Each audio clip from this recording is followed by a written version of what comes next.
Bonjour tout le monde. Aujourd'hui, je vous propose de découvrir ce qu'est un détecteur de continuité. En fait, comme son nom comme son nom l'indique, un testeur de continuité va contrôler s'il y a continuité dans un circuit, un composant, un câble, etc. Donc, avec ce testeur, pardon, on va pouvoir contrôler donc un câble électrique du fait pour voir si un fil n'est pas sectionné à l'intérieur du câble. Nous allons contrôler les composants, voir s'ils sont défectueux ou non. Et on va pouvoir contrôler également la continuité de tout un circuit électronique. Donc, de par cette application, si on veut contrôler la continuité de tout un circuit, on va pouvoir éventuellement détecter plus ou moins où se situe la panne dans tel ou tel circuit. Donc, en matin, j'ai fait ce petit montage que j'ai mis en boîtier.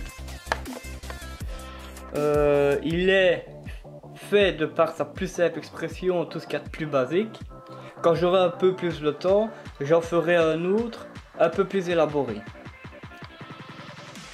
Donc on voit qu'on a un interrupteur de marche, on a une diode LED, on a le circuit à l'intérieur, et il fonctionne sur deux piles de 1,5 V, et nous avons nos deux cordons ici de test.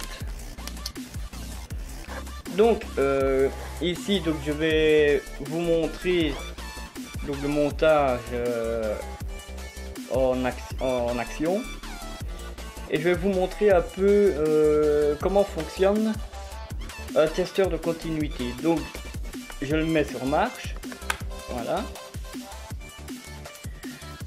Quand on fait toucher les deux pointes, enfin les deux morceaux, les deux extrémités des fils ensemble, on va voir que la LED ici elle va s'allumer du fait que il y a une continuité dans le circuit. Donc on voit, voilà, je touche, voilà, on voit que la LED elle s'allume. Le corps humain lui aussi il a une continuité quant au passage du courant électrique. Donc je vais vous montrer. Donc il suffit tout simplement de toucher le bout des fils. On voit pas bien, je vais incliner donc le testeur. Voilà. Je touche, voilà. On voit que la LED elle s'allume. Je vais mouiller le bout de mes doigts et normalement la LED devrait s'allumer encore plus fort. Voilà. J'ai mouillé le bout de mes doigts. Voilà.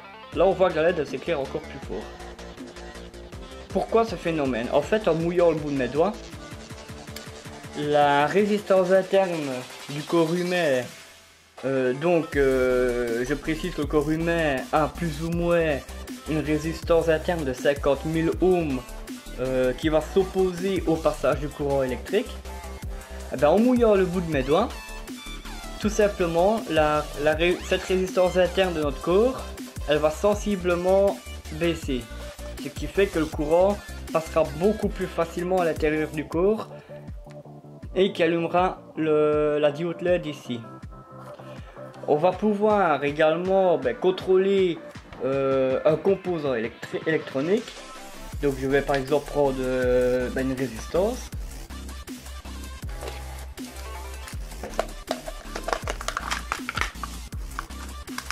Voilà. Donc une résistance. Je vais faire toucher le bout des fils sur les pattes. Déjà rien que comme ça, voilà, c'est normal. Hein, j'ai mon doigt ici qui touche le bout du fil. Je vais toucher la résistance. Hop, et voilà, on voit qu'il y a une continuité. On peut aussi également tester d'autres composants. J'aurai un condensateur, donc je vais chercher un condensateur.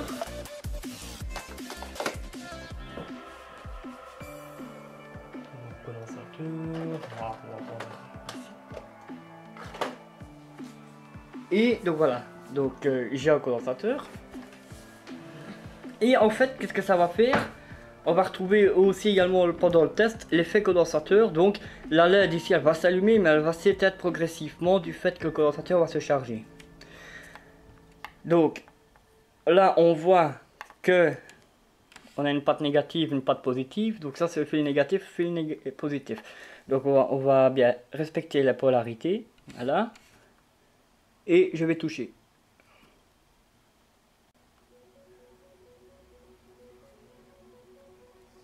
Ah, ben, bizarrement, il n'y a rien qui se passe.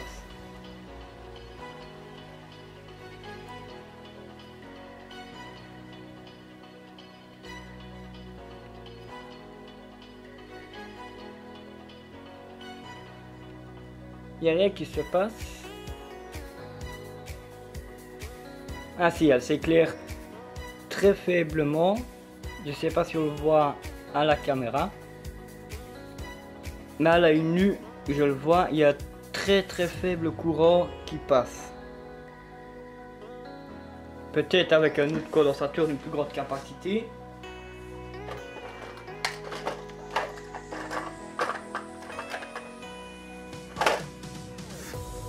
Voilà, et celui-ci, il a une capacité 10 fois plus élevée. Donc, ici, je touche.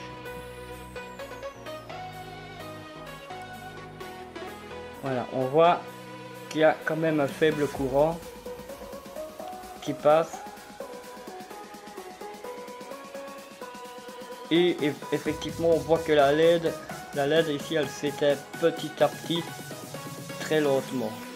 En sachant que ce condensateur, il est 10 fois plus élevé, sa valeur de capacité est 10 fois plus élevée que l'autre condensateur auparavant. Donc on va pouvoir également tester la continuité d'un circuit. Donc en l'occurrence, voilà, j'en ai ici.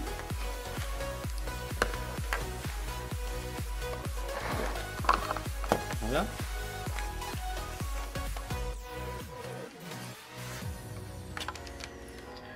Du fait, pour contrôler, voir s'il y a une bonne continuité, avant de mettre le circuit en question sous tension. Donc ici, je vais brancher le fil rouge sur le côté positif du circuit, ici. Et je vais brancher le fil noir sur le côté négatif du circuit, ici.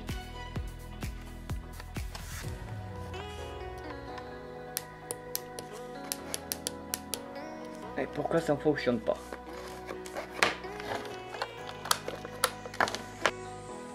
Voilà, en fait, si ça fonctionnait pas, c'est parce que je l'ai branché sur la mauvaise ligne de trou ici. Du fait que tout le côté négatif, je l'ai mis. Parce qu'en fait, il y a deux rangées de trous en dessous. Et j'avais mis le fil noir sur la rangée du dessous, alors que tout le négatif, je l'ai mis sur la rangée au-dessus. Donc c'est normal qu'il n'y avait pas une continuité. Donc là, on voit qu'il y a une continuité. Donc le circuit, il peut fonctionner. On va pouvoir également contrôler tous les points du circuit. On va garder, je vais laisser ici donc le point de référence, je l'utilise au niveau du négatif. Donc je vais prendre le fil rouge et venir contrôler tous les composants. Là on voit que c'est bon. Par exemple ici, là on voit que c'est bon. Il y a une continuité. Ici, en sortie de la résistance, ici, il y a une petite continuité. Mais si j'appuie sur le poussoir,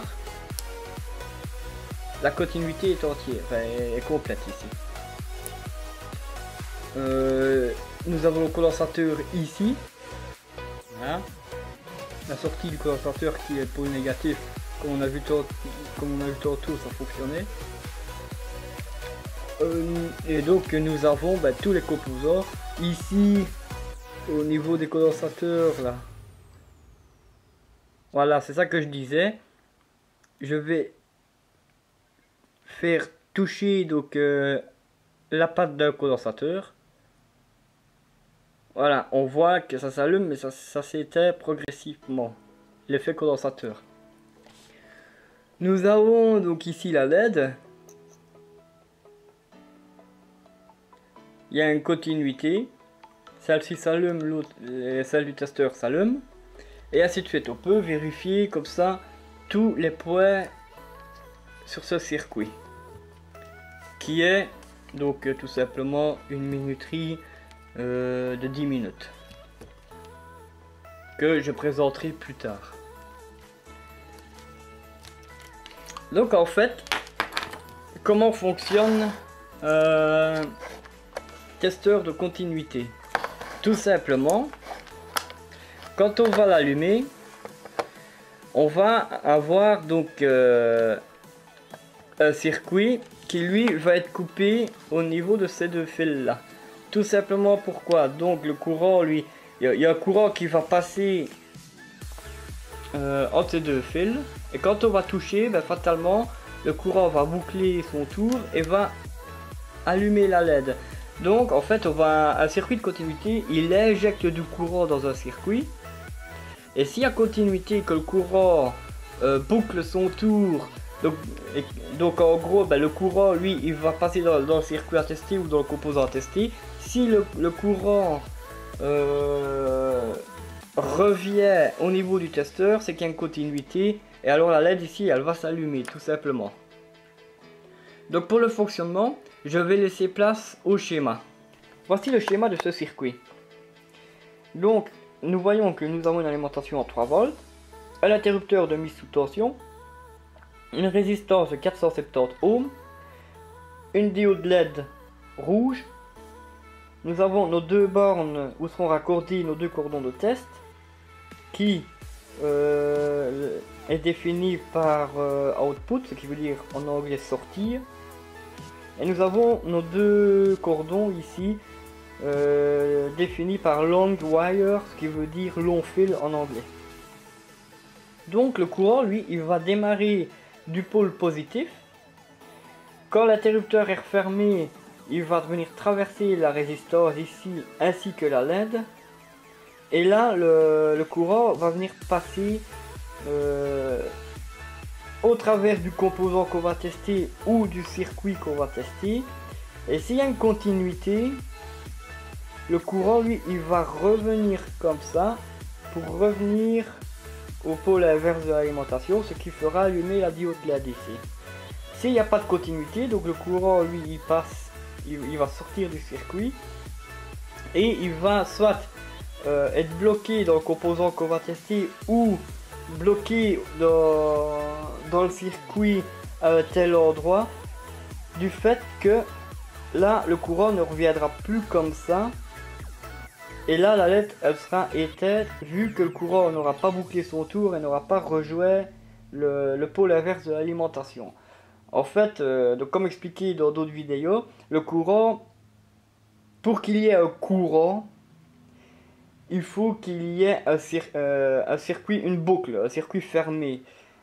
Le courant, donc les électrons doivent, quand ils sortent de l'alimentation, ils doivent absolument rejoindre le pôle inverse. En sachant que là, ça c'est le sens conventionnel du courant, le sens réel va partir du moins et revenir comme ça. Donc voilà un peu pour ce qui est de ce testeur de continuité. Donc le boîtier, j'ai utilisé une boîte de récupération que j'ai simplement réutilisé pour incorporer le montage ici à l'intérieur. Donc les cordons se mettent dans des fiches bananes, hein, tout simplement. Et encore une fois, c'est un montage tout ce qu'il y a de plus basique. Je ferai un plus élaboré quand j'aurai un peu plus de temps devant moi. Et je vous ferai alors, comme pour ici, la vidéo explicative. Et voilà quoi. Donc en espérant que ça vous a plu, je vous souhaite une bonne fin d'après-midi. Elle sera plus pour les prochaines vidéos de la chaîne Proto Électronique. Voilà, bye!